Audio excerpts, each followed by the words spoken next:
বিসমিল্লাহির রহমানির রহিম। আসন্ন উপজেলা পরিষদ নির্বাচনে আমি আগামী উপজেলা নির্বাচনে দোয়া প্রার্থী।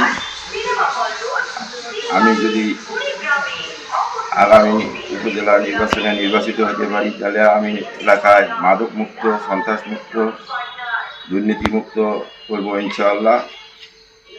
আমি উপজেলার চেয়ারম্যান নির্বাচিত হলে যুব সমাজ উন্নয়ন করব এবং কর্মসংস্থানের বেকার সমস্যার সমাধান করব। এলাকার উন্নয়নমূলক যেমন রাস্তাঘাট, ব্রিজ, কালভার্ট যেগুলো আছে এইগুলো আমি ইনশাল্লাহ সব করব।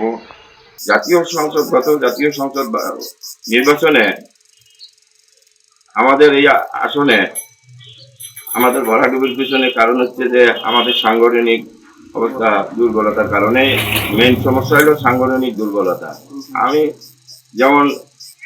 আমি ছাত্র দল থেকে রাজনীতি শুরু আমার জীবনে। আমি 90 এরশাদ বিরোধী আন্দোলনে ছাত্র দল করেছিলাম, তারপর 2 টাইম যুব দলের প্রেসিডেন্ট ছিলাম, সভাপতি ছিলাম, নির্বাচিত সভাপতি। তারপর আবার আমি 10 বছর চিলমারী উপজেলা বিএনপি সাধারণ সম্পাদক ছিলাম।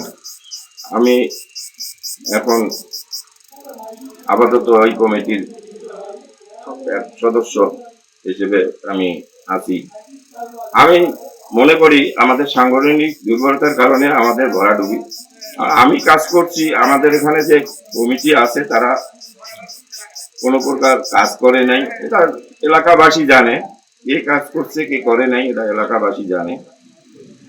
আমার যেটা দায়িত্ব, আমি যেহেতু দল করি, আমি দলকে ভালোবাসি, সেই লোককে আমি নেতৃত্ব পর্যায়ে না থাকলেও আমি সর্বোচ্চ চেষ্টা করছি আমার প্রার্থীকে, ধানের শীর্ষ প্রার্থীকে জয়লাভ করার লোকে আমি কাজ করছি।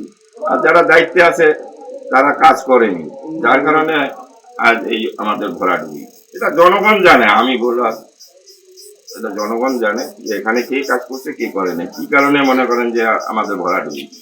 আমি ইনশাআল্লাহ 100% আশাবাদী।